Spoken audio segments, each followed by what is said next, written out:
Central African Republic amawulire agavayo galaga nti abayeekera bawambye ebitundu 3 era nga bataddewo state of emergency ya nnaku 15 yatandika ku nnaku olwokuna olwa wiiki eno gyetugenda okuba nga tumalako. Katuddeyo mu STV Embuga Nkukuna Joseph Tamale Mirundi nsanyusa okukulaba.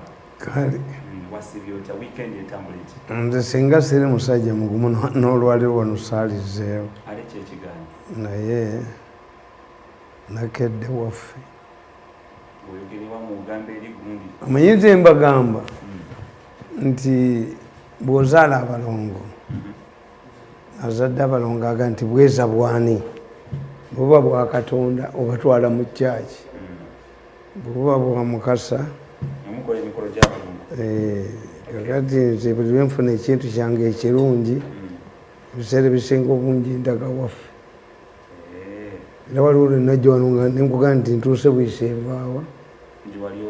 Very few people would have the courage to come here. I survived. It's a symbol of victory. Nze ebintu byabwe mba mbyambala nina bwe nkola. I survived an assassination on Friday night. Friday no ya weekend tukwenda kumala. Anti batta Lwakutaano. Naye what happened? Eshumbade sina kimanyako. Baapulaningira ennaku 3 nga mbalaba. Kuba nze nina ebyuma ebikulaba video era ndabye omuntu omu ku makya wange namulabye eggulo nga bamubuuza. Naga nze sibiriimu. Tobiriimu tie naye Omupakisani wali omwagazaaki. Omupakisani yajja nga investor mbalaba wonna. Teri kyesiraba mu ggwanga muno. Mulabi abadde alina omukulu omu omukadde muzeeyi gwali naye ne mulabi. Nakati wenviiridde ewange nze nkebera ku ssimu bwenti nina meeting genda with video and audio. Kana balaba ennaku ezi. Naye kyasinga okunsanyusa meeting yasooka omu yagaana tetuyinza kutta musajja oyo tetuyinza kutta musajja oyo nga tumutira ki tunakiyitako namugaa nti bwe twatta kaweesa tetwasigalawo. Musajja namugaa nti oba lwaleero oba nkya oba ddi nze sijja kukibeeramu ate mwana wange netumukundira yabagaana. This is not the first time to see to kill me. Tumukunde yabagamba nti oyo omusajja oyo abayamba nnyo okubanyweza mu buyinza. Temuyina kyemuwa tebampaaki okujjako obujoozi. Kana akamotoka kana aka miliyoni 2 siyina sene miliyoni 4. What do they have? As a senior citizen, I'm entitled to security. Abasirikale mbayina. Yes. Bwe banzita bajja gamba bo. Ninjogera nga twatudde wansi n'abali mu gavumenti bano nembaga nti mumbuulireyo omwaka guno mumpadde ssente mmeka nga muzigasseemu. Nothing. Mbakolera bukolezi nga njagadde tewali kye mumpa nfuna bujoozi bwokka. And you want to kill me? Kakati ku Lwokuna, but I was consoled. Ku Lwokuna ne batuula bamuyita Alufa ne bamusaba miliyoni 10 okunzijawo. Miliyoni 10 ne baasembulinga nga mbalaba kamba buli mwali Kisugu. Spent 3 days in Kisugu. If I veer nenkuba ku social media mwe babakuba ne babattirawo n'ebizimbe byammwe babyokya. I have you. I have them. Mpozi ekizaamu amaanyi nti abakulu kakati okujja obulamu bwo obamanyi. Mbamanyi ne gavumenti ebamanyi. Kakati ne basindika abantu ewaffe ku kyalo ewazana. They evaluated I have 4 families.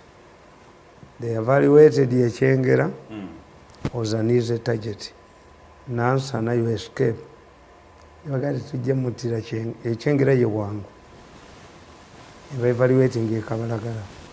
awo wazibu si wangu kuyitamu ne evaluating ewazzana ng'obalaba yes nebagamba ewazzana waliwo police stations nyingi mbadde ndaga vidiyo omukuba ofiisa ba poliisi azze okunda nebwalaba bino byemukola mulaze ku vidiyo n'abazze okundisiwinga nabalazeeko look at these people they don't know Mutimba kapukyalinga kakati basindika abantu ewange evaluated from Kajansi to Kibuye waliwo police stations mmeka waliwo aba patrol walimu moving patrol vehicles mmeka naye ate nabasaasidde baali tebamanyi nti nkuumibwa military police baali tebamanyi nti nkuumibwa police baali tebamanyi nina abaaleeyo ababeera mu booda olaba booda ngaekobesasi nekumalawo motoka yange eri monitored by satellite toyinza kumpa era omu yakibabuulira nabagaa nti bana musajja ono bwe tumutta motoka ye eri monitored by satellite era bajja tukwata that disparity for money. President Museveni yasiba kampuni 10 nazisibira sente zaazo oba mu bino byozoyogera olina abantu bangi b'olinnye kakati ne basindika abantu bagamba bw'obuuza wa mirundi tebakugwanguyira mangu babawa sente bawa abantu sente okubalagirira ewange nze mbawulira bagamba tulina bagurawundi tulina kibonna ku gundi abasembode evyeko ngiina motoka gye mwali mubadde muguze enjiri naye kisajja gwe kankulaga abantu bakube bakutte kisajja kikulu is a lawyer stupid very idiot kyekyali kikoordinator kakati mukwano gwange generaali nga nkubira essimu nga nti ekatusulayo yagonto kiruyo nga muga nti lidda wawulidde lugambo mbayina wano muyinza essimu yange siga ngikulitira nawe mbakulagako ne meeting eziri mu ggwanga lyonna nzirabirawo ate bwogibba njibwatula nekutta bagimanyi essimu tesaaka ati nga muga nti ijja kuddayo lwakuna zirayo eka nenfuluma ne mugeeti yange nenetambulira kakati ku lwokuna ekiro ne beefuula aba patrol waliwo omukazi muwanvu naye nzenna abantu babiri bentambula nabo nange besirabangabo that's why I think the only human part of me is the flesh n'abantu babiri nange sibalabangako there is a tall woman there is a tall man sibalabangako nange bawanvu nnyo eri omukazi omuwanvu yabakuba kibooka ewaka ne badduka abantu babiri tobalabanga kuliko omukyalo omuwanvu bebakuuma babba omwana wange ne bamukidinapinga omukazi omuwanvu n'alemera mu lujja ne bamuggyako yima nga bamuvuga mu mmotoka naye nga omukazi tebamuyisa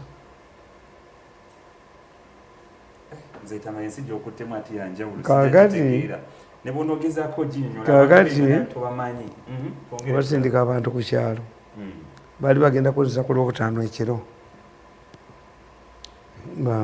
noonya allies mikwano gyange bali mu gavumenti kyenva gamba ti omukazi omugezi bwamalanga nga anobye mu maka kyatakolanga tovumanga balamu bo bonna ekyokubiri nti nalemera ku Museveni kuba namutunuulira yagamba ngaawulidde teepu yonna nemugamba naye muzeeyi yagamba nti why are you abusing me nemugamba nti abuse you but that's not your voice nemugamba nti kankubulire babikola nali mu charge for 2 hours was there moderator president nategeera nti bampaayire yagamba Mr. Mirundi omanyi obukolwa mbuyita mutya mugati obukolwa naffe tubuyita butululumi buno abaganda babuyita abaagano wabandabiddeko obumanyi obwo obutululumi obukolwa buyimirira buti ate omukazi tabugoba mu nnimiro kati pulezidenti nambuuza nti obukolwa mubukolwa obumanyi nemugaa nti fe mubaganda tubuyita butulugeti naye omanyi nti bwezinga ku musoto omunene bugulya nemugaa nkimanyi Museveni agaa nti kati obukolwa bukulidde amu innocent ye yali ampita bwakuze ne pulezidenti yinyini naye yamala nange emyaka 14 nga tamanyi muntu gwali naye kuba teyali ngambye nalinja kutta tumwebaze mukube ennyondo mutwe muttire. Museveni was encouraging me to commit murder. How can I work with the people? The bukolwa who have connived to eat the snake. Can you just eat a snake? You vomit it. Nadda wange kwebaka sirinyanga era siririnyayo but I remained nga mukolera sina sente zenfunayo talina sente zampa kakati wulira kati bano bwe bajja nali maze okukola gundi yaabwe yonna naye mu bantu abangi be nakubira kirabika baagamba nabitadde ku social media ate bwe kye batamanyi nze bw'olaba nkubye akatambi kano kaba ka Monday kaba ka Friday kaba ka Monday naye ng'oba Friday bonna mbuyina bwe nkukuba akatambi ku Monday kitegeere nti nina obutambi bwa nnaku 7 ahead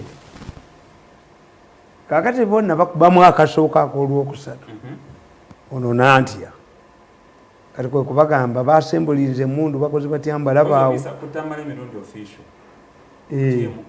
yes mbalaba basembulinga emundu ekisajja ekikulu kiriawo kitudde tekirina magezi obwavu bwagala kukitta kakati oli kyava abakubira essimu Alpha we are here, we have assembled, we have a vehicle, we have 5 men. I'm Kalacho, my name is Kalacho. You know what Kalacho means? Kakati oyo Alpha ate yayingira mbuzi essimu ye nagikwata ebyuma byange byakwata essimu ye kuba yayingira mu bano abali bagala okujjawo the Alpha the number he used I have it ne bwe yakubira anti yakubira bano abatemu n'abaga nti wabanga tiye diirwe eyiise abasajja ne bamugamba oba diirwe eyiise twategeraganya miliyoni 10 tuweeko 40% twagala miliyoni zaffe ameka ne baddaawo ne bahagolinga naye nga muyina naye singa nkukuba gwe n'ennambayo tosigaza kizimbe mu Kampala if I can reveal that number noyokkiira yaga nti bwe natta kaweesi siriiwo naawe nga nakukubya ennamba yo kwembase kati gyeri these videos at the embassies even if you kill me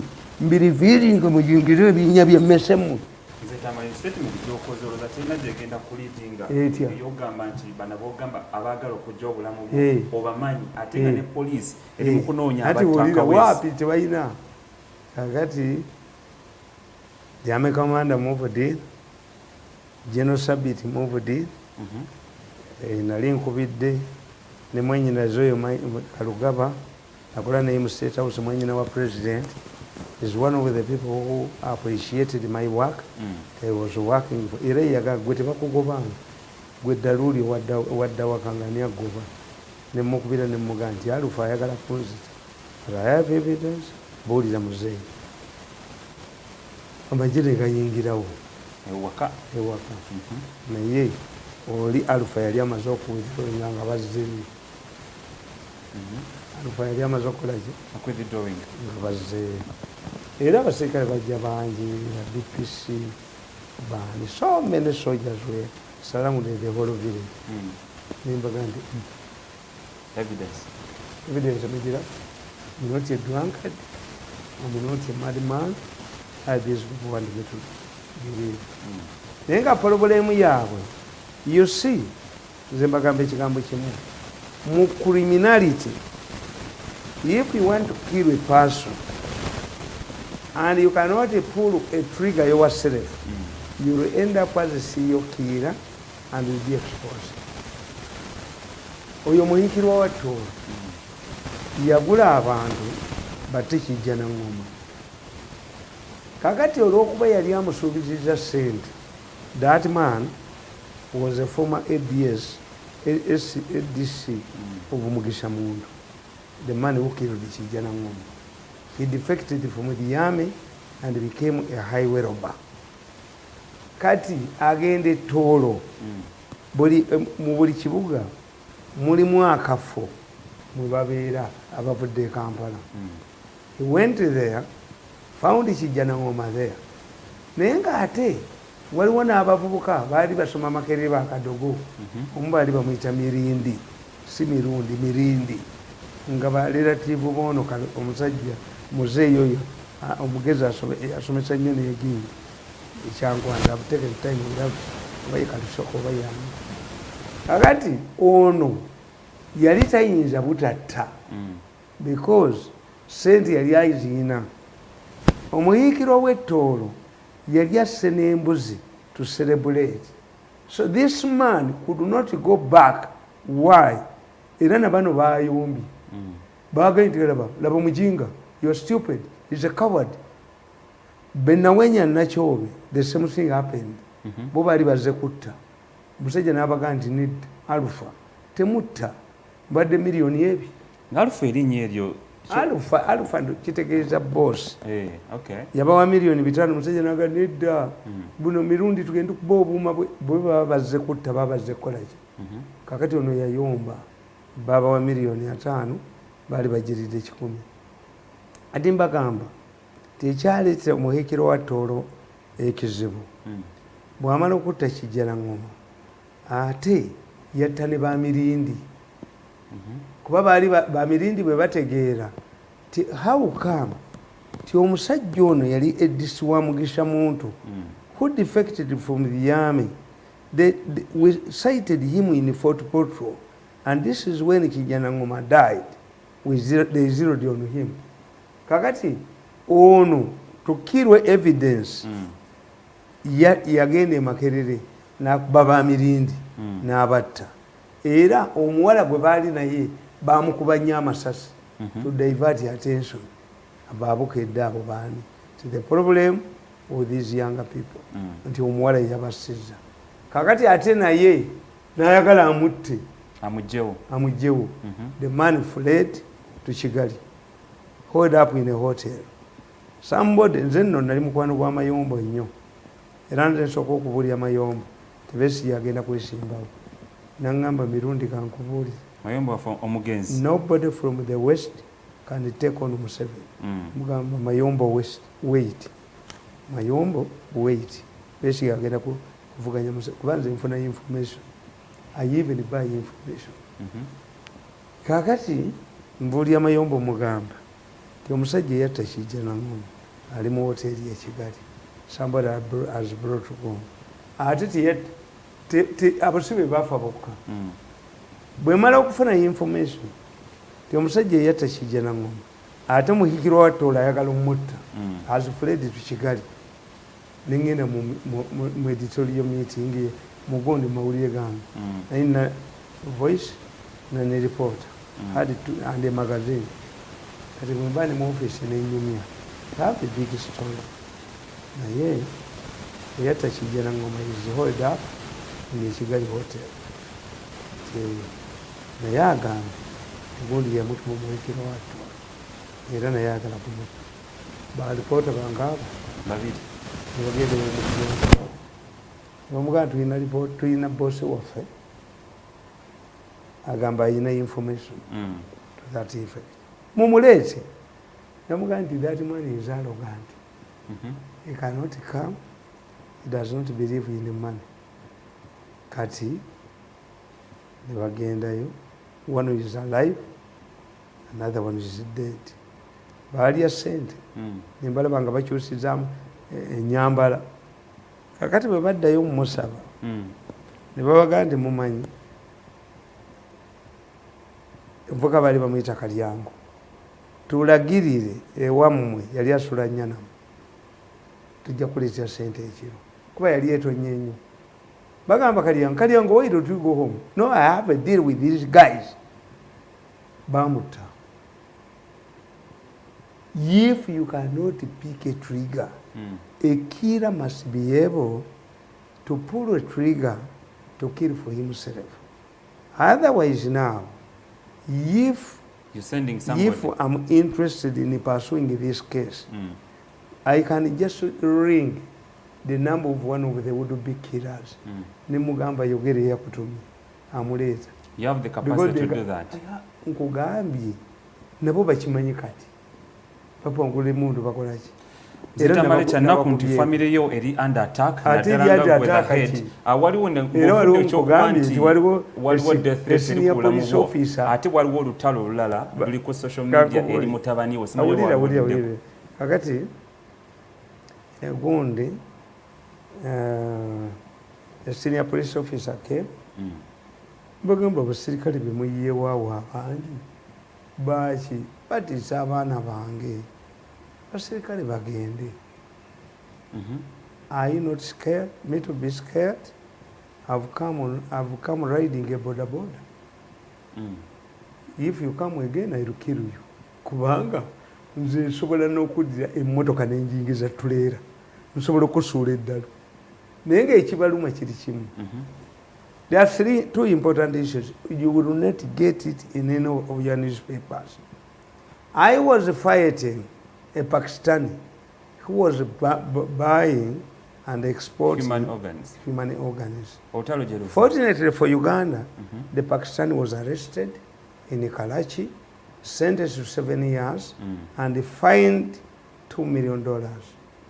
The Pakistani revealed to Interpol his collaborators in Uganda. And as I speak today, 7 people have been blacklisted to board a plane okujitemba to face charges. These are serious charges. Trafficking in human organs. According to the Pakistani and the report, 3,000 Ugandans were killed in India.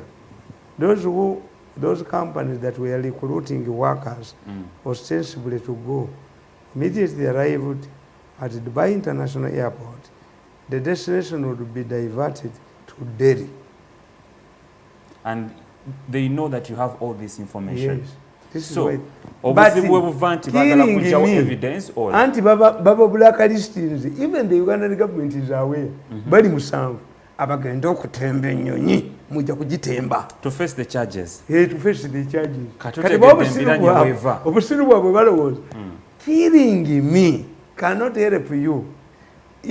What all of the efforts would have been done to save the Pakistani. Because the Pakistani is implicating senior people in the Kenyan government, in the Ugandan government, and in the Tanzanian government. This evidence is already available. Can you kill me for what? Me, I cannot be a witness in the case. In the case, not at all. Mwanzitirwa mwana wange mwana wange bamutta ne babimugjamu mukazi wange baali bamuse on instructions of Alpha above Alpha oyo ndiye mukama wabo yalagira ati mukazi wange ne bamukubira essimu tuyina company simanyi etundani bamugamba tablets. My wife to sell tablets, you are stupid. Singa mwagamba tituyina kamunyeze tutunda, you do attract me. That's my business. Singa mwangamba timuyina a pharmaceutical company, have 2 doctors. My children are biological 2 children. Naye tablets, my family tuhoka tablets. Bali basiru. Kakati akakawala ndikakuba essimu nenjikuwata nenjiteka mu byuma nagenda okulaba ennamba eyo eriko dokita ali Lugazi dokita omulala ng'ali Kiruddu the same number bwali Wandegeya nga akawala kali kulutinga abakazi babatte kabalimba kansa.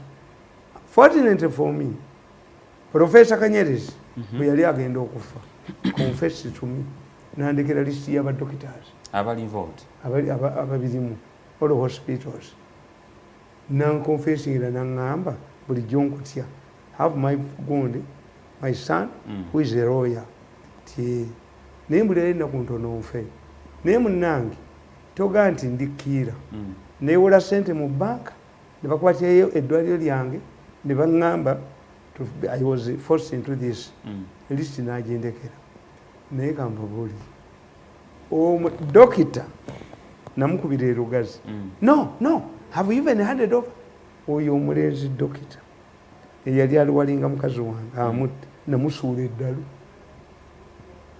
abeewammwe mukitegeere kati omulenzi yali akola mu dokita erugazi eyagwa eddalu nze namusuula eddalu another one hanged himself.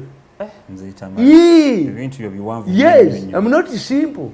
I'm not a simple man. The only thing that is human on me is the human flesh. I'm not a human.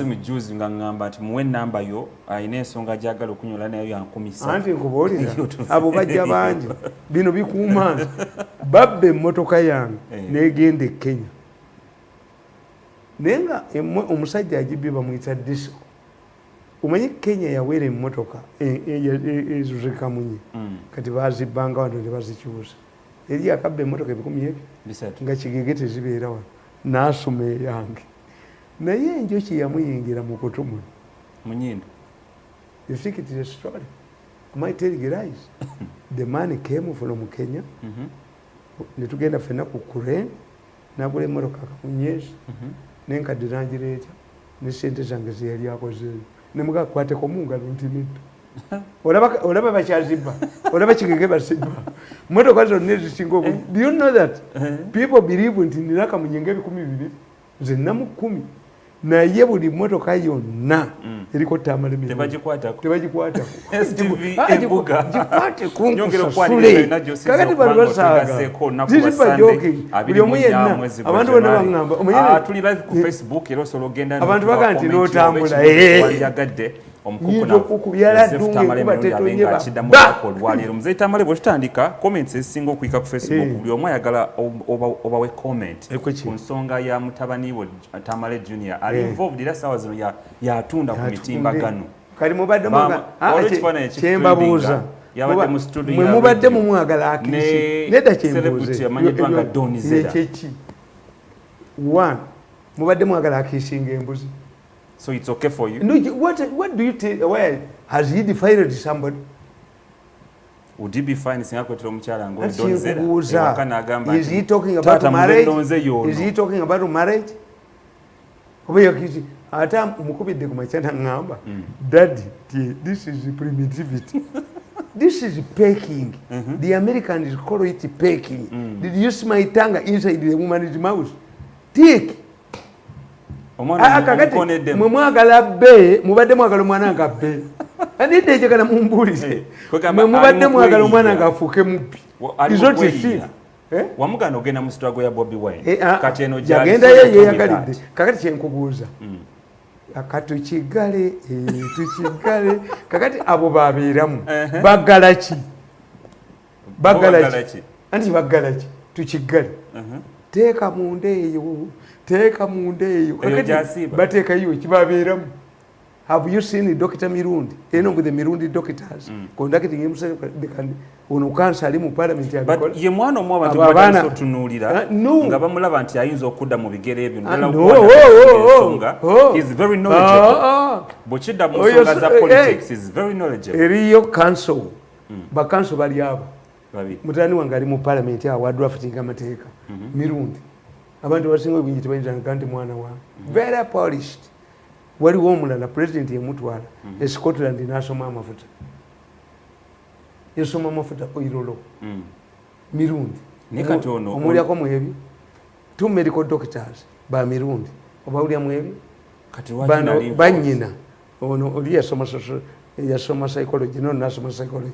Have you seen my nganaba konva bali bwe bati I not losing credibility as a parent bagirikali kyasiwe balinze nsomesa mu pair bakonda kitinga ngoyi huyo yagenda wa Bobi Wine eribe bidongo byabwe byali mu kwekisinga bamutulira ngo omuntu ayinza okudda mu bigere bye naddala mu kwanalizinga ensonga z'ebyobufuzi twamukyaza kono juze nenga omutwana yagukubako oyo bwafaanana n'abo baalimu katukigale tukigale ali mu batukigale ali mu bateeka mu ndeeyo ali mu gondi ani abalala bagikoona gyozalawo abalala bagikoona abalala kwe bafiira kakati nze nyinza okwewunya oyo.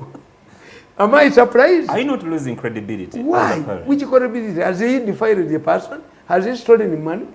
Eyo gye baagala oyo omusota gufaana we baaguzaala ali mu babbobi bebo bennyini tukigale tukigale mukigale agala ki amubuuze oyo agala ki kiki kyaggala ye gurupu yaabwe. So you deal with it? I would be surprised if somebody rings me and tells me that this Mirundi, this man in the parliament, Council Mirundi, has conducted himself that way. I'll be surprised if one of the doctors, the Dr. Mirundis, have conducted a raping Babatenda Buntu Bulam. I would be surprised if the Mirundi, whom Museveni sponsored to Scotland to study oil law, has conducted himself like that.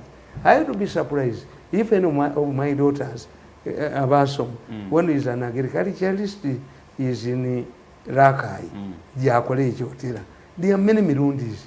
Oyafana nabo. And abafana na ambuziza mbugwa bakokedde tebakuba kongo kisingo mukazi. Yo. So kati muli mu competition. Abafana na nali badde na surprise nga tali mu ebyo. Ebyaddala. Ibyo abafana na. Yakola embaga. As you have invested a lot mu bali abafana. No, ani ngubulira. What the future holds for this abafana na. Yakola embaga ne Bad Black. Nabeto abiwulira. Simanyi pate. Mukulu wange nze saagendayo yagenda nenyina ne mukulu wange yewe mukulu wange abaana bamwirako soft sport bo bamugamba nti nze ndi mukamba yaŋŋamba nti wisiki abaddeyo ne mugaya yazijeewa myezi tateri kati oyo bwatyo bwafaanana afaanana gurupu gyali. Let him steal money, let him defile a person, let him fight, I will shoot him. Naye ebyo okubeera mu ebyo Casanova, simanyi Casanova byafaanana ali wa Bobi Wine omusayine wa Bobi Wine naali ewunyiza nnyo nga takisinga bakazi yakisinze mukadde akisinze wa kukyalo era akisinze abo babeeramu. You tell me the other Mirundis yes man. So don't you feel to omwana omuneglectivism Council Mirundi abadde mu parliament emyaka 10 yabadraftingira amateeka mu parliament babuuza abaka ba parliament. Some of them don't know him. Wow. I feel a but I was humiliated. Katusibwe yamuboggolera. Oboggolera mwana wange. How long does it take somebody? Musajja asoma amateeka alina masters nga katusa muboggolera. Sit down you choose. I was offended. Nemuga vayo. Mbanti bajaje bwe bakola. You are shouting at who? Kakati nzo oyo. Byebyo byafaanana. Wano gundi nze ngenda nembewunya oba yali ani ministani nga muwalawe agenze mu mpaka z'abannalungi kati nze ntule ntene mukazi wange omwana waffe najjira mu nnika mbukati woko ate n'asanyuka nnyo nga naye atudde muwalawe neyeebamba byammwe nze njagala adifayiringa omukazi alwanire mu bbaala ajje yekalakase mugundi nabimuganda nebyo kisinga abakazi byebyo abera ne Bad Black simanyi ba Sheba simanyi ba eyo gurupu mwafaananira ddala afaanana gurupu ye katukigale mukibaggala ki kati kike baggala teeka mundeeyo kati munda wa mukabaddamu ki. But my advice would be Mzaitamalo mwana wako ngeri gy'omujja mu life muki because to me byafaanana kati you are losing Bobi Wine tabafeeseza nedda ensi etuuka ekiseera ng'abo beeyagala wekyuza erida yewawe eyo yafaanana. You tell me has he conned anybody? But no. You tell me has he stolen the money from anybody? No. You tell me has he failed to pay for his beer bills? No.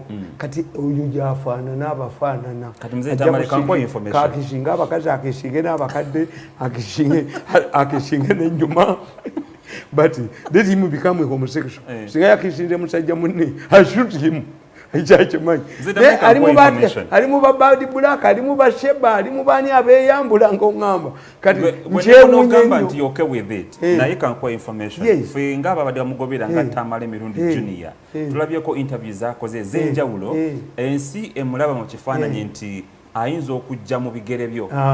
There are many. Because ogenda kubeera even after 30 years you may not be president. Bamulaba ng'omwana gw'onecharize ayinza okujja ku TV wano n'atuula n'annyonnyola ensonga bwe zigenda maaso mu ggwanga naye ate ekifaananyi ky'omusindikamu si kye bamulabamu. Mu famire yaffe ezensingamu obwavu. But people believe. Famire yaffe abantu ba diplomats. One of my elder brothers works with the UN. Very diplomat. But mu family embaswaza. These are diplomats. Me am not a diplomat because of my socialization. Because of my socialization.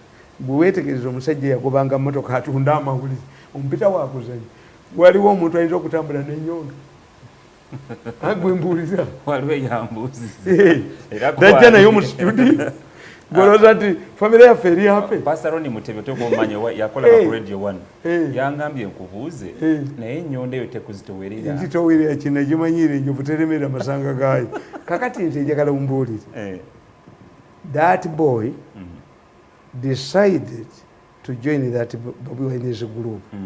Who is decent there?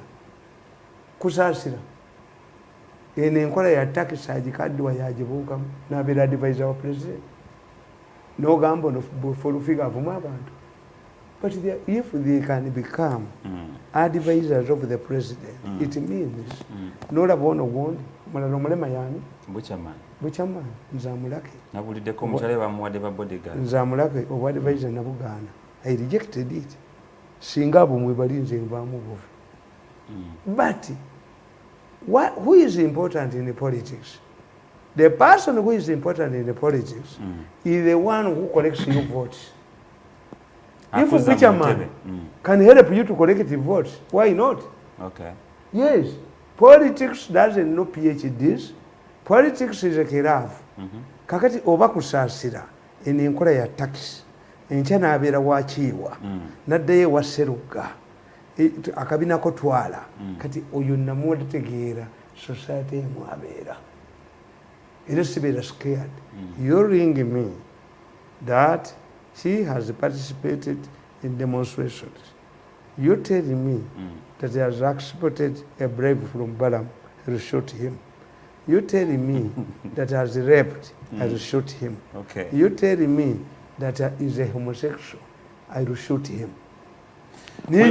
Afaanana abo kakati oyo afaanana ba Balamu, oyo afaanana ba Bobi Wine, oyo afaanana abayimbi kakati ate kanso yafaanana ba kanso banne ate dokita badokita bafana badokita bannaabwe wewa wetongerayo ne STV embuga tukimanyirwa nti Minister omubeezi wa ICT and National Guidance Honorable Peter Ogwanga yakozesa VPN okusindika tweet ng'agamba nti abo bonna abakozesa VPN bagenda kubanga balondebwa bakwatibwa mu bumpimpi. Naye kimanyi enamba egenda kujja ku TV yo sokoleka muzeyitamanyi katayina mukuba Ogwanga has no academic papers. Even if Ogwanga got the academic papers today, I will accuse him of presenting a forged document. Ogwanga has no senior 4, Ogwanga has no level. Ogwanga lie like an envelope. You are unfit to be in parliament. And Ogwanga knows that I know that he does not possess academic papers to be in parliament. WhatsApp text message or to bulia ekizibu kiwandiika any other question that would love us to come and cover tugicovering more details also tuweereza message then oluvanyuma njazi tunulamu tubeeko ne kye twogerako naye ekintu kyenjagala twogereko waliwo omwami amanyiddwa nga Okwi Moses omuntu gwensinga okwagala mwaba abayimbi who is decent ate ayina ne kawala kange kafaanamu ani oyo wampisa bubi nange nenkukyawa olw'okulumu omutima obukedde nakukyawa nange Juliana nakulaga omukwano ogujjudde si Juliana wampita fala walowooza nti ndibye abasajja bangi naafuna omulala kanoonye huyali decent ate ayina kawala kange akamufaanana kanyumusi naye bano abeefungula n'omulala ayi decent kawalya wali omulabyeko ngaafungudde ekisana ndagire wali omulabyeko ngaafungudde ekisana naye bano abafungula n'obuuza kakati omukazi abeera luwombo ogeesinga naye ekiteteeyo kijjeeko embala kasoba zirabye kati okweka eki abakwana kanyogoga n'okunyogoga bamala butuusa ku sigiri tuveeyo Muzeeyi Tamale akati ne waliwo omwami amanyiddwa nga Okwi Moses ono muwagizi nfanfe wa NRM nga gwe wagira President Museveni alina emmotoka yadde agibrandinga NRM atyako n'ekibumbe kya President Museveni amawulire agafumye olunaku olwaliro gadde galaga nti abadde ayolekera saidi z'ennebbi abadde natera otuuka ku luguudo ku bridge ya Agago mmotoka kigambibwa nti waliwo abamulumbye emmotoka ye ne bagyokya ne bamutemako engalo ne batwala ne miliyoni emu ya sente za Uganda wamu n'essimu ye ekyebuuzibwa is this a scam oba mumanyi kyemutamanyi I was coming from home nentuukako ewazana my wife owewazana ayimiriddewo ku kaadi ya DP naye kubaddeko ebifaananyi ku mmotoka ye I said sijja kutwala bifaananyi ebyo ku mmotoka eriko bifaananyi because the campaign is all over. True. And I've directed ebifaananyi byonna ebibadde ku mmotoka ebya campaign babijjeko kakati nkugambye tekano ka Victor lwakuwangula bali abadde baagala okuntemula kyekiva okazizaako olwaleero. Yes. Kakati kankubuulire the elections are over. Elections are over. Why do you continue with the campaigning mode? Two, we have been told nti abanozana bawadde nnyo president obululu. Was going to where? Abadde agenda nebbi. That's rubbish. Ekyokusatu mujjukire yeekubisa emifaananyi eyebekubisa emisumaali. Nakyo tukijjukira wano vuuka bwenali bagatta emikono bwe bati nembabuuza NRM activist waawa. Tell us. Ani abadde akumanyi tuwaala nti okukuba emisumaali. Kyogezaako kugamba nti kasikamu agezaako okufuna nsimbi nayo kyemmotoka ye. One of the possibilities, but you don't have to investigate. You don't investigate. Oyinza n'okusanga nga emmotoka ebadde ku bbanja. How old was that vehicle? To attract Museveni's attention. Me, I don't believe in those things. Kubanga nze obukuti bwonna mbumanyi. Why don't people kill me? Aba government bebaagala okunzita. Why is the opposition not killing me? I'm one of the people who put on my kakofiira. Bwe baabule naleeta enkofiira z'emitwalo 2. Ne ndowooza nja kufuna taxi clearance zaalemerayo mu revenue. Nze Kampala nzekka. Bwe baakuba t-shirt baazitwala. Why are Ugandans not killing him? I'm honest. Gwe ekitundu ekyo nga twabuuza we bazookereza baakayuzaawo ebifaananyi bya Museveni bimeka. Tewali kifaananyi kuba bibadde ensiko. Sinkubuulira. He planted these people there. Mwe njagala mumpe essimu y'omulenzi oyo. Bagitutte mpozo gatukuwe. Ambuulira ennamba yayo. Njagala omulenzi oyo ambuulira ennamba ye. Have machines that can retrieve ebifaananyi nga bakuggyeko essimu yo. Automatically bagitunulamu bakebere ampe ennamba yayo. Mbamukwatire. It will end up embarrassing himself. Waliwo mwe kyemutamanyi. Waliwo abali mu kalulu abaga nti bagenda kubatta bafune sympathy vote. Awe twatuuka. Waliwo eyeekuba eyabagula ne bakuba amasasi emmotoka ye baleeta sniffer dogs yalina pisto ng'emwetooloolirako. Ate ina gyeraga.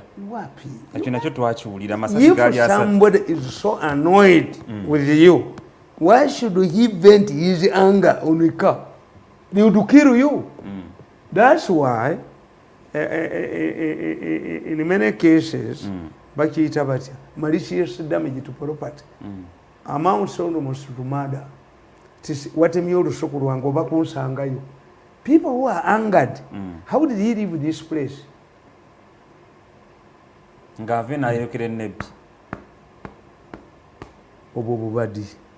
These are bubadi things. We wow, nga tuyongera mu bubadi. Abantu bangi ate mwana wange akabadi omugwa akatandika n'omulala jakkakola. Nebine betwogerako muzitamale.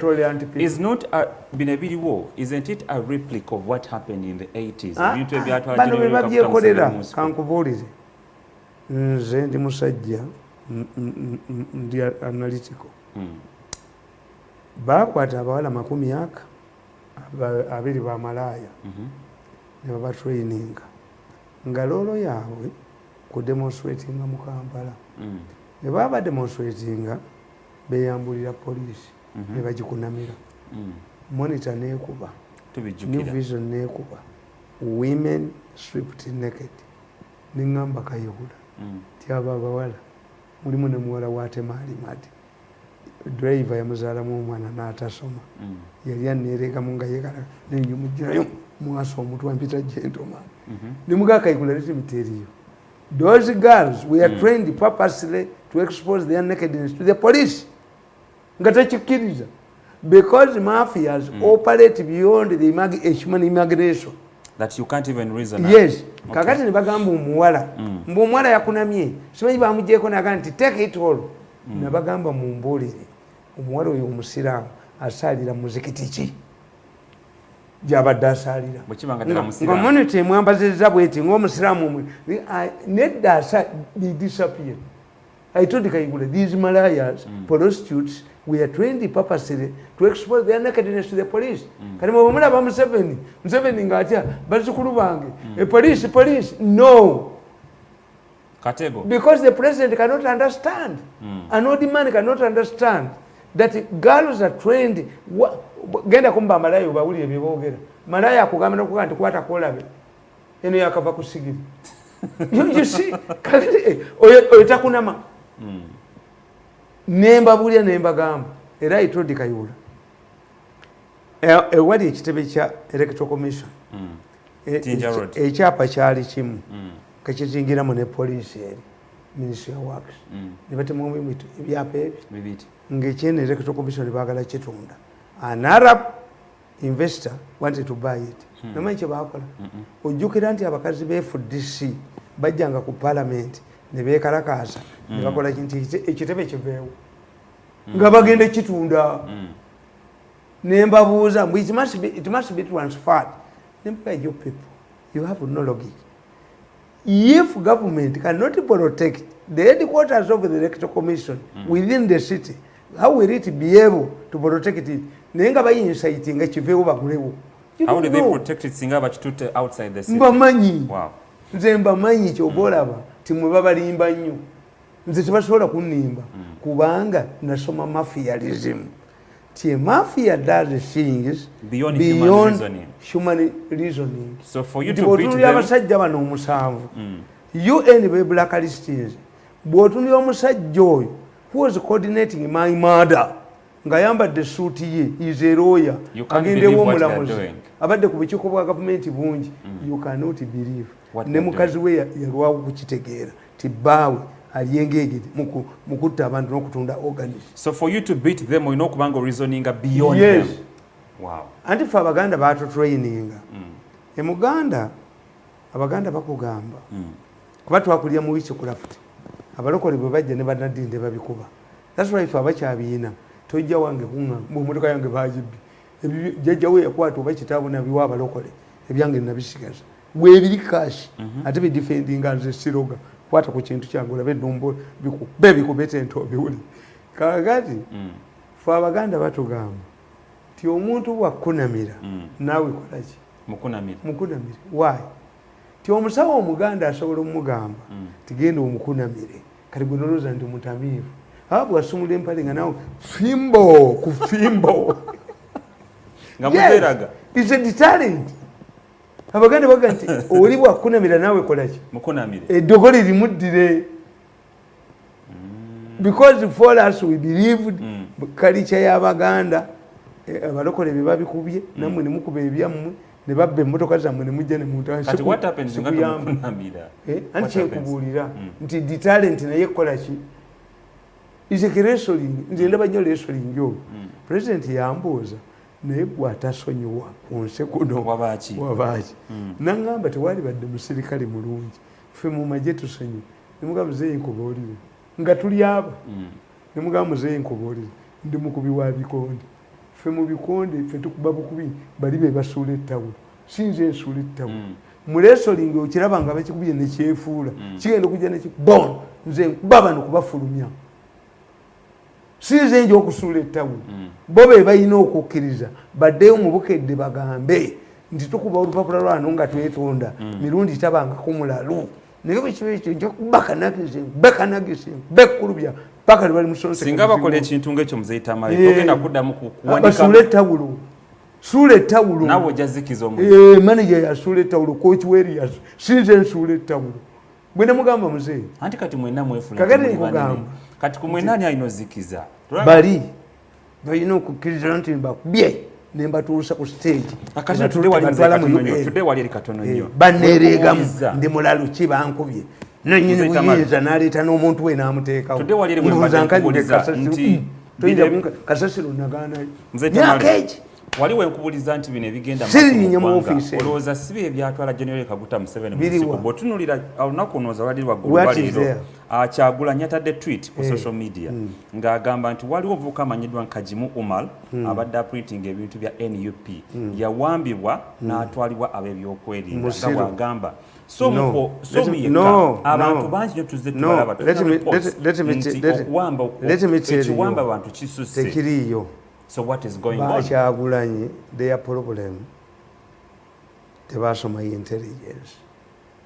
Kyagulanyi balowooza nti tewali government.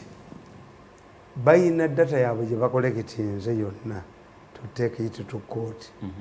But Kyagulanyi doesn't know that he is infiltrated. Within his camp? His camp. Okay. Nze mbabuuliza.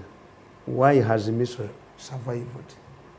Miso binagitandika nga about 10 years ago. Bali tebagimanyi. 2. Even when I alerted nakyo nti bagenda kutta. This is when the president believed in Miso. Omupakistan eyo bwe yajja, many people bagamba ti oli akwata jjindo n'akola bwati. It was dismissed. As a result, Miso was strengthening its tentacles. Baleeta Abayisirayiri, ne baleeta Abachina, ne mbalaba nga booza ne gundi. Ne baleeta ebyuma byonna eby'oku nsi. Ne bagamba military intelligence. Trail this man. Ne bagenda ku gundi mu kampuni z'amasimu gonna. Military intelligence ne bagamba. After 6 months, trailing me.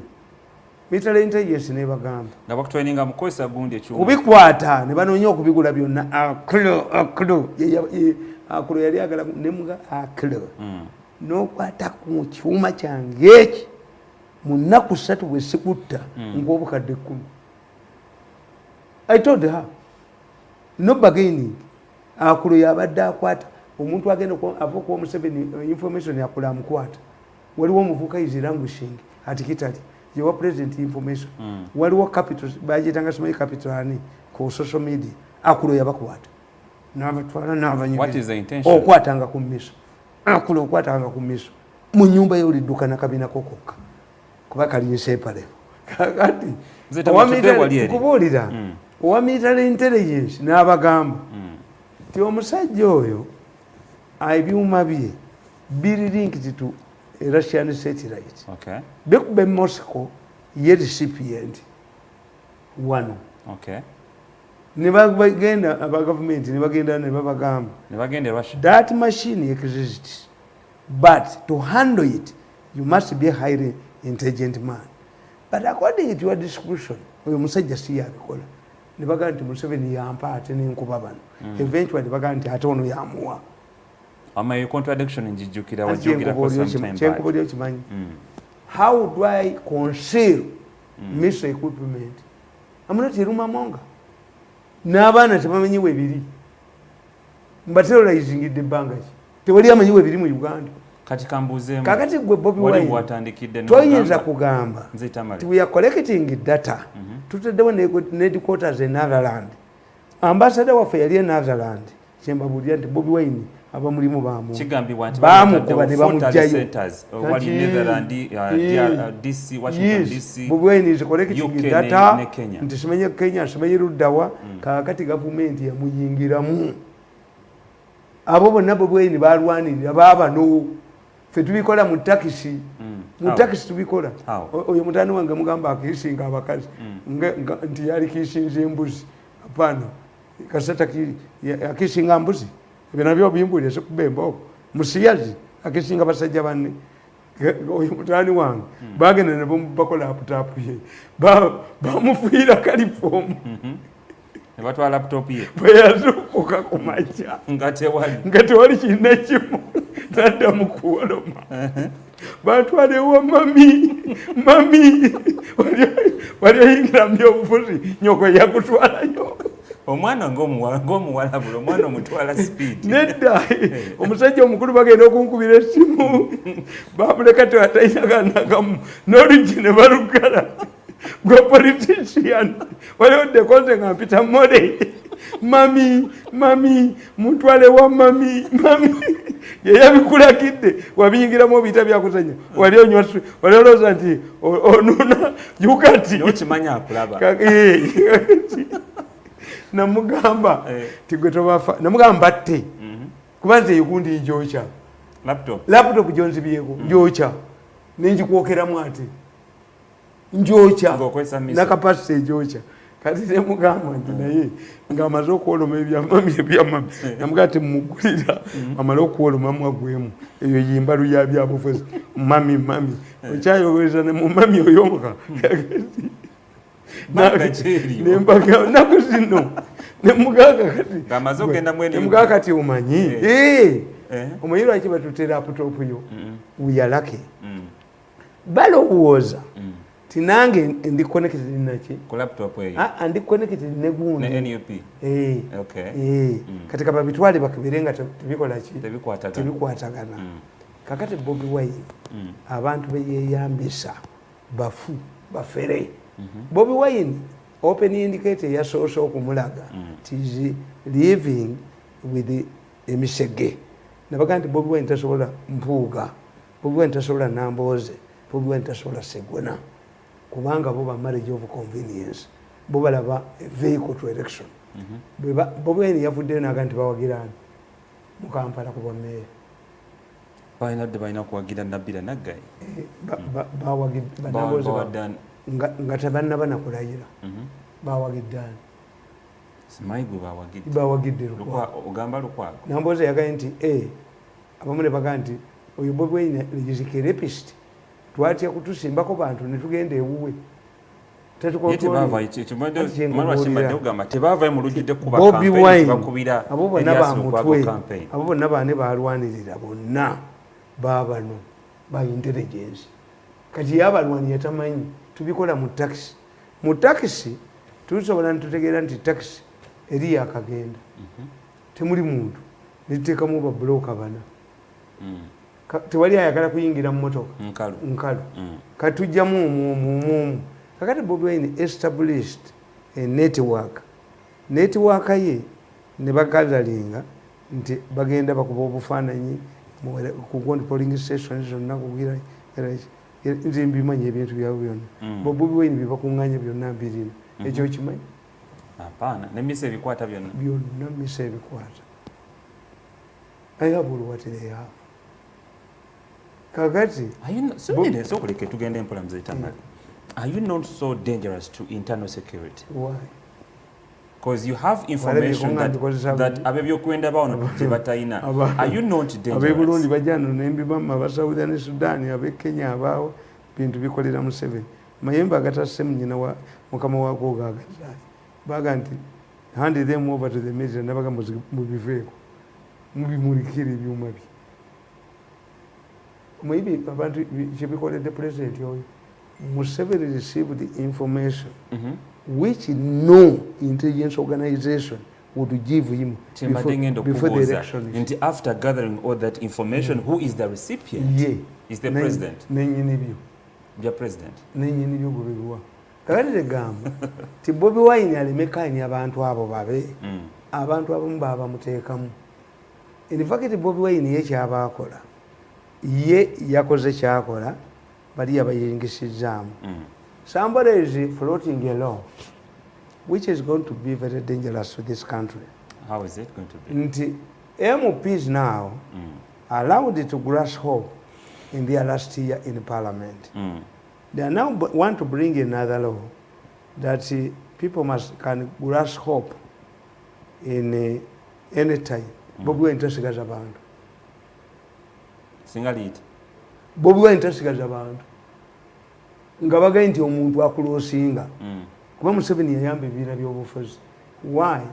Has been nabaga nti Museveni is haunted by the past. Atya okusanyawo ebibiina nga UPC bwe yakolanga. That's why baba wa sente bakola ki yokolo yimwe dictator. Kati abadde P10 basala eddiiro mu 80 ne mu 60. Why? Some people went to Bobi Wine believing that Bobi Wine will form a government. Bobi agala bwa minister. Make a road on order Bobi Labie. Two, Bobi Wine did not start his own party. Museveni survival emyaka 35 bwe yagenda mu buyeekero olaba Museveni oyo yalina foreigners bwe yajja mu kinana yakola UPM foreigners ebizibu byayo teyagenda nabyo bwagenda mu soko UPM teyagenda nayo secretary general Bitandi teyagenda yatandika kipya.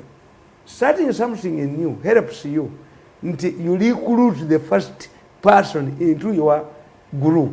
Bobi Wine Nup was started by somebody else. Nup yali abalala. Bobi Wine yajja delegates conference weri. Did Bobi Wine recruit the members of the delegates conference? The previous ones. The previous one abamulonda. Amanyi bannanyi nicho. Waliwo stories afu kati abo bemuli asibenyi ba mutwe. Nabo babanje. Abo bemuli abani. Abo bemuli abani bano babateekamu. Bobi Wine should think about himself. Creating a new party. Chogezaako gamba. Tekikola nti. Anti ngamba ayina creating a party empya. Anta kyakivaamu kino kirina ebizibu byakyo bye yajja nabyo. Nabo bamuteeka. Naye mwe mulowooza kamba buli. Do you believe that the state ne bweba nkadde etya ne bweba tekyalina magezi nti ddala Bobi Wine talina bambega mu mulowooza.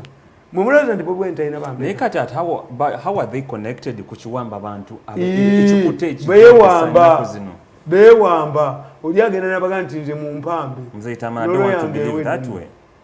Oyinza okugamba noleka nga family yo ebonaabona omuntu alina family abantu bane waka n'okkiriza okwewanga kati mu intelligence tukola bweto muyinza okutegeera kati bano balita safe houses ababbi bayinza okubeera mu kkomera ne mubaamu mbega owa gavumenti bamuwalawesa kubeera mbega nga bajja bamukuba bamukuba empi tebamuwa mmere ayefudde kaseera kakati gano agabbire googere bannange nti ono musajja tebamutte oba yakoze eki munyumya temumanyi nti ontabangako kasiro kamwe kambabuulire oba mbiyita byakozanye abasajja bano ababeera ku Super FM abebbama bakadde bebbama oyinza obasanga ku luguudo noga nti beebo omusajja nayogerera essaawa 2 ng'ayogeranga mukadde naye nga muvubuka abakadde bebbama.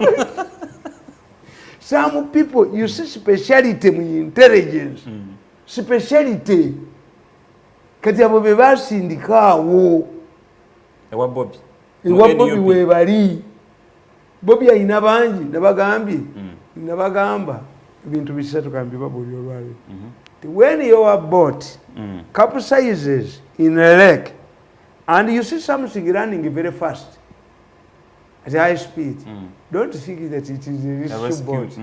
This is a crocodile. And crocodiles are not known for rescue missions. Nembaga ekyokubiri look bw'obanga ng'enye eryato ligudde mu nnyanja n'olaba ekifaanana olwazi sooka okikwateko. Are you sitting in a hippo back or it is a rock? Kati Bobi Wine ekibiira ekizimbirawo abajja nga yalowooza tibazze basuule Museveni baali speedboat oba baali crocodile. 2 what I want to tell you, nagambye Mbayo timbayo tuddamu kutwepankira. Minister for Presidency. Mbayo is a product of NUP. How? Bobby Wine went to Luka the first time, and Israel was dispersed with the tear gas. 18th of November 2020. Mbayo was subjected to attacks. Mbayo took advantage of every opportunity to deny. I posed the question, why should the minister deny that I'm not responsible for a failed opposition rally? Tichina jichiri. Ndiboka dance esabuli abasamize faza yakaba wa mujaruda. Tachisoboka. Nemba gamba, why does Mbayo care about the failure, about what happened to Bobby Wine in Iruka? Because she knows very well that Bobby Wine has an input on her success. What happened later? Bobby Wine went back to Luka, addressed a peaceful rally that helped Mbayo to come back. I wouldn't want to you tell my confirmation to that. Mbayo. It still stands an assumption. No circumstance evidence is admissible in court. The first rally was dispersed, and Mbayo suffered heavily. His only son died under mysterious circumstances. Mbayo used every opportunity to defend herself, that she had no anything to do. Even her house and the banana plantation was threatened. Now, who told the Bobby Wine to go back to Luka? Why wouldn't you want to think like this? Yes. What was the purpose? What was the purpose? Incident, why wouldn't you want to think that? The Bobby Wine's earlier rally different from the rally he addressed in Luka the second time? How many areas where Bobby Wine had the opportunity, you have to address the whole country? Where 5 or 4 places where Bobby Wine had to go back. STV Mbayo katugende mu katono nnyo tugenda kumawo n'embuzi endala naye okusinga ddala nandyetaaza okufuna message zammwe nga muyitidde ku WhatsApp oba ku Facebook. Tuli live on Facebook page, that is STV Uganda. Tuwerezeeko ekibuuzo kyonna kiwandyataaze omukuku na Joseph Tamale emirundi naye nga ekibuuzo kino twagala singa oba oyina process gye wali otambulamu oba byattaka oba kooti ne wabaawo omuntu akuziiza kati gwe byoliko tebisoboka kankubuulire bijasoboka muzeeyita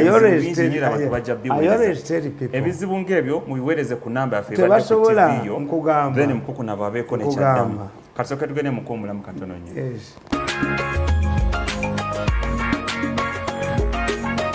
Buterevu bale kubanga okyekumidde ku STV Embuga. Manya nze Simon Chris Makanga era nga njagala okwaniriza gwe yakatwegatta ku n'abo badde atambula naffe okuva bwe twatandise programu eno era nga mukwano gwammwe omufanfe Joseph Tamale emirundi mutabani wa Mole n'amatovu wamu n'emirundi yowaana nkyali naye tubaye tutunulira ensonga ya mutabani we ekifaananyi kiri mu kutrending eyo tugivuddeko tutunulidde ensonga ya kibuzaawo ekibula abantu mubadde mwagala akiisinga embwa abantu badde bali mu kuwambibwa mwagala akiisinga embwa tukitegedde muzeeyi layini giyakutte era oba akigale anti babeeramu weewaawo mpozi katono nnyo muzeeyi Tamale njagala omwebuuza ku nsonga ya munnamawulire veteran journalist Larry King yatuvudde ku maaso ku myaka 87 mukukunavu Joseph Tamale emirundi naye omu ku bannamawulire be tumanyi nti baludde mu kintu kino era nze omu ku abo abadde bazenga omusoma ku butabo bwe n'ebyo bintu byazenga ayogerako ng'awandiika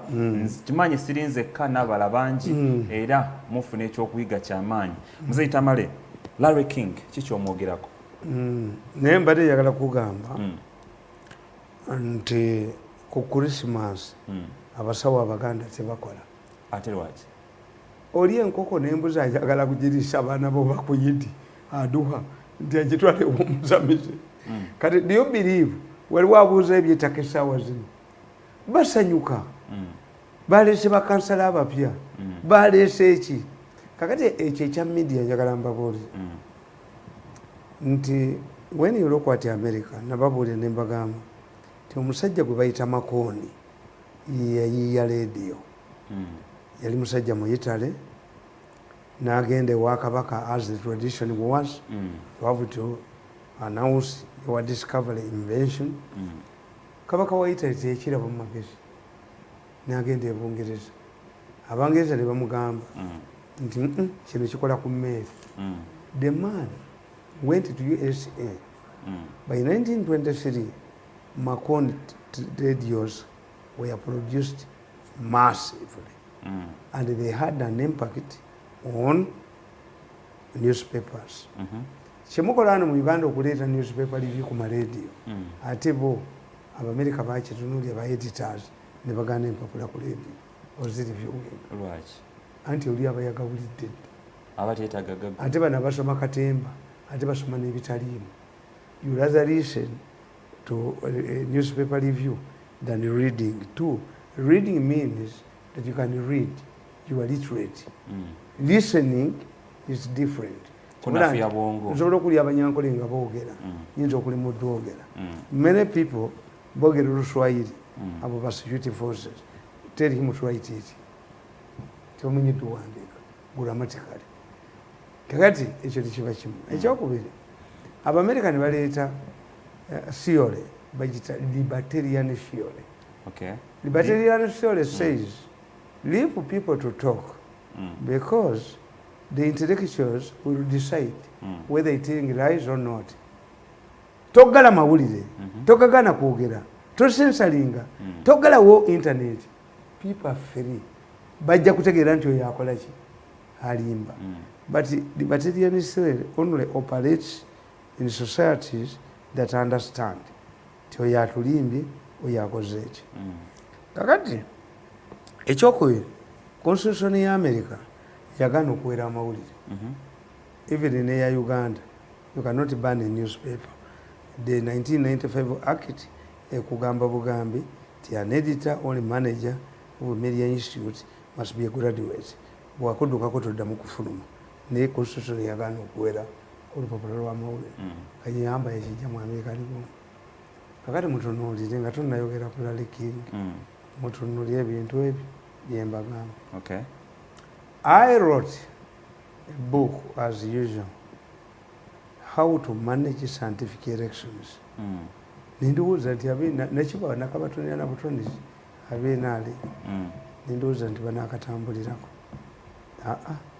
bali babbi ba ssente mulimu ajoga abantu munanga nfuuka omukozi we nzi nti ngende wa Ddombo ngende wa Nabakoba ebyo mirundi tabikola mutano wa mirundi jeno tafuuka palatuni kamanda era Nadduli naye yansajjudde yagambye nti bwe kibanga full figure advisor bwe kibanga kusaasira advisor bwe kibanga ono mulema yani Buchaman advisor I'm not going to renew my contract. Nadduli nga bwagambye Nadduli bwe yagambye nze nabiddukamu Kayola namudduka sibeerangayo ebyo nabigaana kagenti nabagamba nti scientific elections mean elections without rallies. Wadde.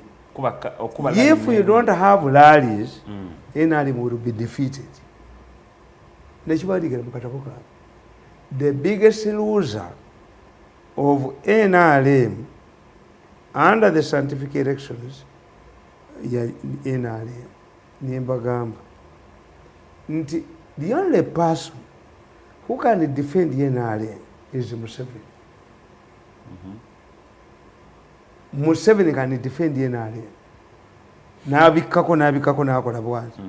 But how can you expect me to go on radio and TV and defend TV ne radio sets ebitajja ku bilioni 605 nga banyampise swaga bazitutte ate bano tebakyasindika abanyankole bagamba banyampise ekiniga anya mu mpale ekiniga nti ng'osindika bano bose bwe bakola bano banyankole bapya bano banyampisa swaga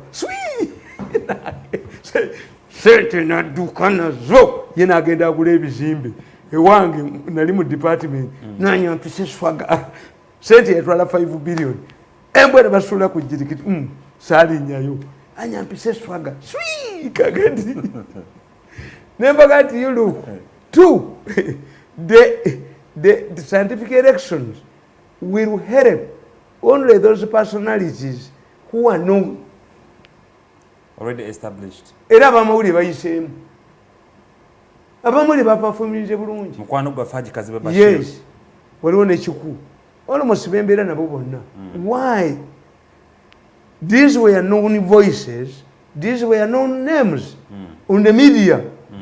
Scientific elections nakipolitikiti. One of the reasons why these are casualties is because of Bannayuganda baagala nnyo okulya omubaka wa parliament ayogera. Parliament is for orators. Parliament is for eloquent speakers. This bakusirika busirisi. Njagala mbabuulire mu image. Many people don't take certain things seriously. How come that Mbwate Kamu can move from one constituency to the other now Wangula? Wa mzee Tamale. Atukyali ku ekyo Charlie King. Kakati nkugamba nti media in America yanjawulo. Society ya America believingira mu media.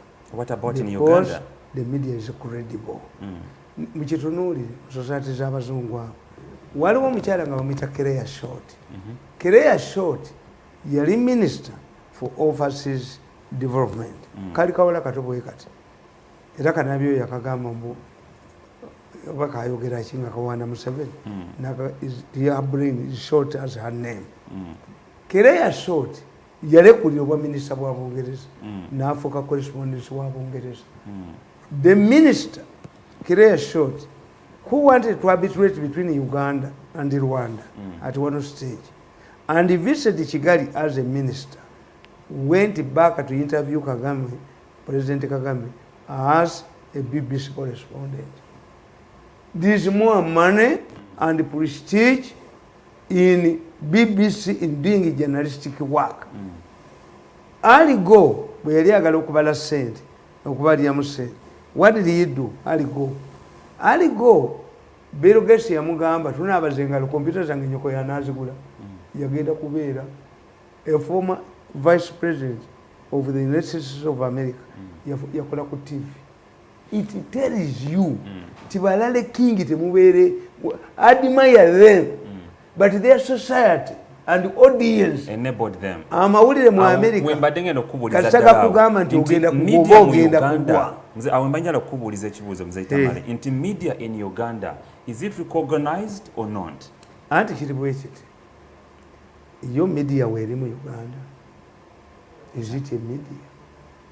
A media must give a platform to the voiceless. A media at maturity level must set the agenda. A media signs a covenant, an unwritten covenant with the masses. Babikola, where do you find a country where it is alleged, even if it is done by a madman, that is these southern Ugandans who were supposed to be taken to Arab countries ended up in New Delhi and their organ is extracted. Oyinza okirabako mu mawulire? Muga Uganda okirabamu? Never. Because this is a conduit of mafiaism.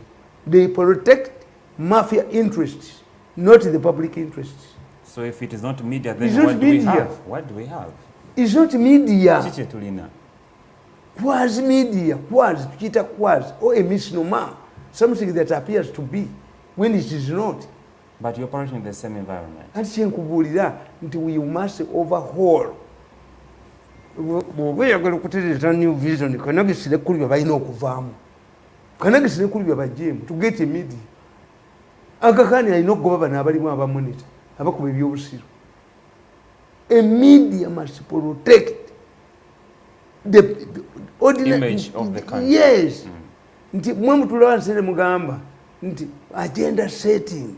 What is the most important item now? What do we do? The media now would be involved in healing the country. If you have a credible media, we don't have a credible media. There's no media here. This is a very personal question. Especially the print media. Almost it's not a media, it's a misnomer. Temuli kantu nakamugasiya mwerere. Labayo mzee Itamale nga tumaliriza. Tuyina players oba stakeholders in the media. Tuyina Uganda Media Council, tuyina UCC, Uganda and ICT. Let me say for those. But tunulira ebifaananyi ebigenda maaso oba ebifuluma ensi yattu Uganda. Isn't tourism affected? Isn't our country bleeding? No, you see. And the band of players, what are they doing? Anti kankubuli. Kakati a mere mention that the people get their organs extracted. Nebazitwala. Who will sleep with their hotels? I heard one of the people who are owning hotels in their meeting saying, my hotels have been deserted. But when, for instance, bino ebifaananyi byonna bwe ne bamukuba emiggo bakola batya giwa effort kubiwa abazungu. Besigye yalina enkola nga bwe bakuba abainaaleeni yakubako emmotoka za takisi 40 twanoonya ebifaananyi nga tebiriyo. Besigye yabigulirangawo. He knew the damage. The media in Uganda does not know the damage. Media in Uganda yerowooza like a peasant. Banzibyeko poloti yange ne chapa chetaka kanchiba. This is your country. Is your country. A media can sit down. Feneka kande. Twali to reporting. Mzee mudachike munga tumaliriza. Human Rights Commission. Kakati judge yali akulira Human Rights Commission yali ava mu Northern Uganda nga bamuyita oda. Ng'otwala oli mu Northern Uganda binyo n'avaayo n'akola interview n'agamba the evidence I've seen in Northern Uganda Zelangi indicates that NRA is involved in killing people. Kakanda achibuuza Museveni, Your Excellency, the chairman of the Electoral Commission claims that he has credible evidence that NRA is involved in killing people. President Nanyiga. Who? The chairman of the Electoral Commission. Which commission? Who? Mr. Justice Order. He is financing the rebel activities. He must be arrested.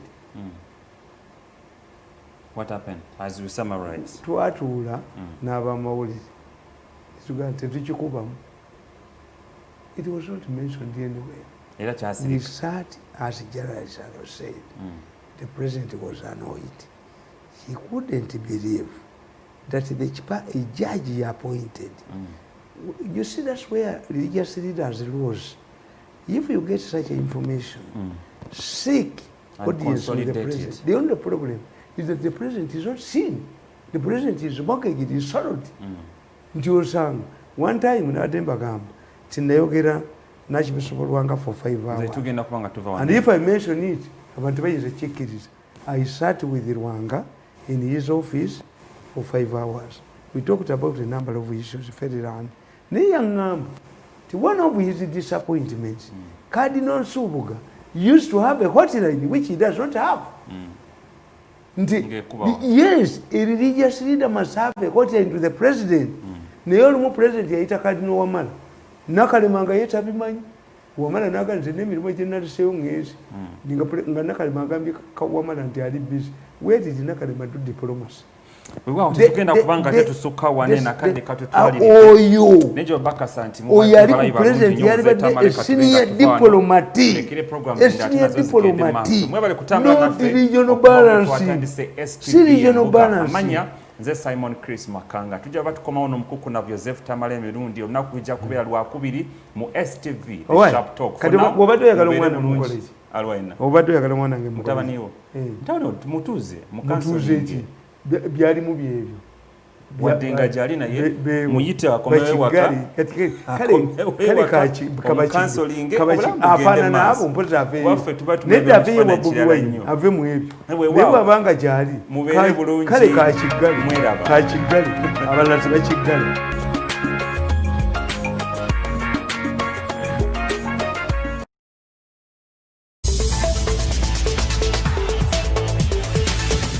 Ebirowoozo by'owulidde mu pulogulaamu eno si bya STV, abakozi baayo oba n'abagiddukanya, wabula bya muntu ssekinnoomu.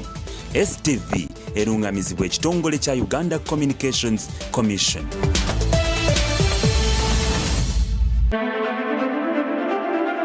Hey guys, you're watching STV. Select for fun.